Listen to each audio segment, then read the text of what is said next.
Hey guys, it's MagicCon Chicago wrapping up. I wanted to kind of go through the different sets that they've announced. They've got all of them up to kind of pre-order and everything like that.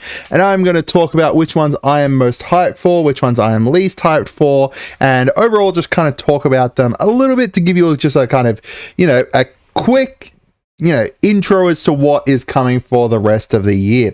So I'm going to be talking about, all four of the sets that they've announced. That means that I think as Duskmorn is not going to be mentioned purely because it is a little bit away. Generally, they seem to have announced like the next 6 months of content. I assume that, we'll get more information about it in, say, August or something like that. Once, Bloomburrow starts up, maybe, I don't know. We'll see. But at the moment, we're going to go through each of these. So first up, I want to make sure that you guys subscribe. We've hit 1,212 subscribers. That's insane. We've jumped like 200 subscribers in the last week and a half. Thank you so much. Thank you so much. So, Outlaws of Thunder Junction. Now, we know a bit about this set. This is going to be based around a Wild West, new plane. However, the plane is not, like, the focus of it is not necessarily on the actual plane or anything like that. It is based around the villains. So, we have Oko and his gang, including Rakdos, Vraska, Callan and himself, Oko. I think that's just those four. Oh no, there's a new one as well that I can't remember her name. However, they are planning a heist and they are doing a heist essentially to try and steal some stuff from a train, as far as we can tell. We don't know the complete lore behind it yet. So I have the stuff up here, but I'd rather just kind of, we can have a look at this kind of stuff, but I'd rather just look at the cards that they've revealed because I think that's the best way to kind of go about it. We have a couple different cards that have been revealed. So we've got like Oko here. This here is a new kind of essentially like a bonus sheet, which is going to be cards that are crimes, and they are going to be essentially cards that when you target something, then you commit a crime. If you're targeting someone else's stuff, you're committing a crime because it's apparently made by a commander player. And essentially there's going to be other stuff that kind of synergizes well with it. So like, for example, this Duelist of the Mind here, whenever you commit a crime, you may draw a card. If you do, discard a card. So there's lots of kind of different crime stuff. So crime is a crime. Wrath of God is not a crime because it just targets everything. You have to specifically target an enemy creature, player, their library, their hand, their graveyard, or something along those lines. It's an actual thing that someone is using. So there's those, which is essentially like a bonus sheet. There's the normal cards in here. So like you can see, like for example, Hell to Pay, Oko, and then there is this part here, which is the big. So this is the big score, which is essentially meant to be like an Aftermath set. It's going to be where the special guests go, and they are all going to be like, stuff that essentially they loot out of like the big vault, assumedly, or of the train or whatever it is. I don't know entirely. So what have we got? First of all, the crime mechanic I don't like. The crime mechanics feels like, I don't know, it just doesn't sound interesting. Like, you've committed a crime by targeting somebody else's stuff. I guess it's meant to just be there as like a shorthand way of saying, if you targeted another player with this, or if another player targeted you, or whatever, if you've targeted a player with something, it's essentially a shorthand way of saying that. But I feel like it's not going to go too far after this set, which means that it's going to be like one of those, potentially a one and done kind of thing. We could see it again in like a new Capenna set or something like that. But then, I don't know. I don't like the idea behind that mechanic. However, so that's one of the new mechanics. The other new mechanic is plot. Now, we don't know entirely what plot does, but we can see it on the card here. The top card of your library has plot, and the plot cost is equal to its mana cost. Now, my predictions for this is it's going to be essentially similar to how, like, I believe it's Lorcana does it, and some other kind of, more more recently released card games do it. Instead of playing a card for its actual, mana cost and stuff like that, instead you can play it face down as a land. That's my idea. However, somebody also suggested that it could be a new version of something like Foretell, where you play it down and it's plotted, and then you can play it face up later on. Who knows? There's lots of different ways they could potentially do that. We'll have to see. I'm not sure entirely. Maybe it's something to do like combining like Foretell and Suspend or something along those lines. So that's basically, the new mechanics. And as I said, like the big score stuff, and then the secret, the bonus sheet. So for me, actually, I'm going to give like the summary at the end there. So we've got Modern Horizons 3, which is going to be re-releasing a whole bunch of older cards, I believe, as well as a whole bunch of new cards. So there's a bunch of reprints in here, mostly around like, modern and stuff like that. We've got, 4 different precons in here. And yeah, well, I mean, there's 4 precons for Outlaws of Thunder Junction, but for some reason, oh no, they do show it now. They didn't originally show it. So for me, I keep going to say for me. So this one is going to have different Planeswalkers. However, you see them like they're normal, and then you see them after they've become a Planeswalker. So after they've, got their spark and stuff. We've got Eldrazi back. We've got a new kind of cycle of free cost cards. So instead of paying the mana cost, you can instead sacrifice a non-token of whatever color it is creature. More Eldrazi. We've got the enemy fetch lands, I believe they are. Reprints of Laelia. And then the energy mechanic is coming back as well over here. And this one's probably going to be a more expensive set as well. Keep in mind, it wouldn't surprise me if this is like a more of a premium set, like a Commander Masters kind of thing, where, well, at least for the Commander decks. Next up, we've got the Assassin's Creed. So this is going to be using their new Beyond boosters as well, which is a shitty kind of booster. There's 7 card boosters, but then if you have a look at how much the box is going to cost, it's really not going to be all that much cheaper, despite the fact there's only 24 boosters in there. It's got a starter kit too, which is nice too, and this is based around, so far from what they've shown, it is mostly just like, assassin tribal, a whole bunch of assassin tribal stuff.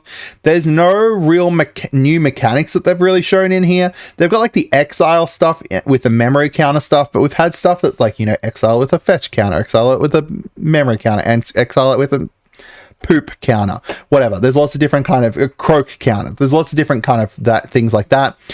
There's going to also be like, reprints. Cover of Darkness is an insanely great reprint. That's like $45 at the moment, $48. So really nice reprints in here too, as well as, some really cool stuff. And then we've got Bloomburrow, which is what do people call it? They got like Secrets of Nim. They called it this one here is done by the guy who made Mouse Guard, Fern Tree Gully. What's the other one that I've heard? Wow. Okay, my brain's not working. They're basically, a whole bunch of animal soldiery kind of cool stuff like that. So they haven't shown any new mechanics in any of the cards yet. However, they have shown a new mechanic in one of the descriptions for these, which was this one, which was Offspring. So I'll be very interested to see what that is. So far, there's only 5 cards revealed. Each of the different, like essentially guilds, like the 2 different color combos, is going to have a different animal kind of assigned to it. So like, for example, red-white is going to be a whole bunch of different mice. They're designed to work well together, essentially similar to how like currently like red-white in the draft is meant to work together. However, they're also, going to be all mice. You've got like green white here, which is going to be rabbits. Red blue is going to be otters. You've also got stuff like black white is going to be, let me see the actual thing. Black white is going to be bats. You've got green black, I believe it is going to be badgers. Frogs, most likely simic. So some really cool, interesting stuff coming out of that, as well as another starter kit. So we've got 2 starter kits coming out this year as well, which is really nice. So, my overall kind of, thoughts, essentially. So, start with Outlaws of Thunder Junction. At the moment, my actual interest in Outlaws of Thunder Junction has kind of gone down a bit since I initially kind of saw the set and the interesting kind of stuff going on with it. I'll be very interested to see exactly what the precons are, mostly because the Mardu one here with Olivia looks interesting because it's around recruiting Outlaws. However, if that's just, Legends Matter or something like that, then I won't be as interested in it. If it is actually like a cool kind of recruiting Outlaws mechanic, it would be very interesting. At the moment, the crime stuff doesn't really interest me, but I could see people kind of getting on board with like the crime looks, the cards. Like I love the looks of these as well. Like if you've committed a crime, I'm just not a huge fan of the actual kind of wording behind that, and it being like a set mechanic where you're like forced to do interactions and stuff, which probably sounds lame, but I just don't like the idea of being forced to do interactions if I want my cards to actually do what I want them to do, especially because of some of the cards that I play aren't going to be targeted removal or anything like that. It's not a mechanic that really kind of interests me. Modern Horizons seems a bit more interesting. It's probably mostly just because I want, like, Modern Horizons is a set that I'm going to pick up singles for, basically, is what I'm thinking at the moment.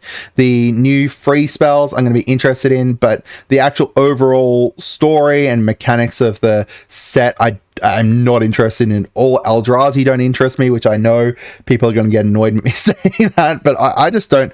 I have no love for Eldrazi. The new Planeswalkers seem interesting, and it'll be interesting to have like an Ajani, like say for example, this Ajani here will be able to be your commander now, and then you'll be able to evolve him into his like other side, and then do cat tribal with red and stuff. There's some really cool stuff there. The enemy fetch lands are going to be good there.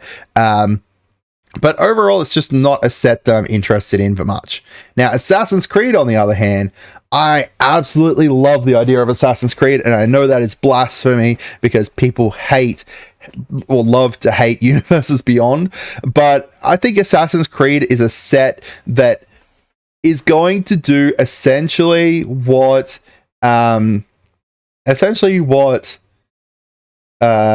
Markov Manor was trying to do with like detectives, but doing it with assassins in a very more interesting way, because there's going to be a lot more different kinds of assassins rather than every assassin looking the same, or etc, etc. I really want to build this Ezio down here. I love the idea of being able to do free running. Free running is essentially Prowl but better, because it means if your commander deals damage, then you can do the free running as well, rather than just with like whatever assassins as stuff as well. I think overall there's like, looking like there's some good reprints in here, looking like there's some interesting characters as well, like Leonardo buffing up Thopters. You could do like a Thopter tribal with him, which is cool. Cleopatra looks interesting. Not a huge fan of Ivor, whatever her name is, over here, but that's because I'm not so interested in equipment on my assassins, mostly just want to build assassins.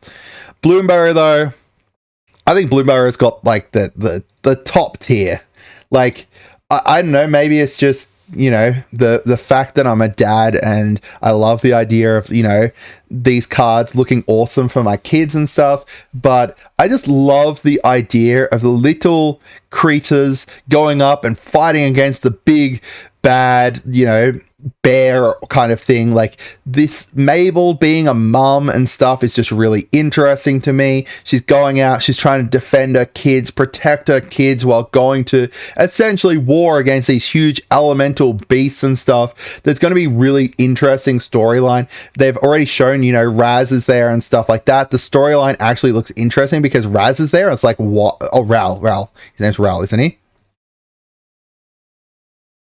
Yeah, Ral is there, and that's just really interesting to me, the fact that he's like an otter and stuff. Like, why?